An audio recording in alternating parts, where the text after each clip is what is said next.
Vakam, alias Ramon Kota, est donc bel et bien vivant. Selon son avocat, maître Hippolyte Méli, qui a pu s'entretenir avec lui au tribunal militaire de Yaoundé. Vivant, mais visiblement mal en point, l'activiste bien connu pour ses critiques acerbes contre le régime de Yaoundé souffrirait d'un début de paralysie de tout le côté gauche, de la tête aux pieds, et de graves troubles visuels. Il affirme également être détenu dans une cellule sans lumière après avoir été torturé et ses yeux soumis au projecteur. Il m'a indiqué que son séjour entre la DGRE et le CET était un séjour très tortueux parce qu'il était menotté au bras et il était menotté aux pieds.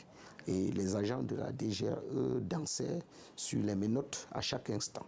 À chaque instant, c'est le descriptif qu'il a fait lui-même en ce qui concerne les actes de torture et de mauvais traitements qu'il a subis.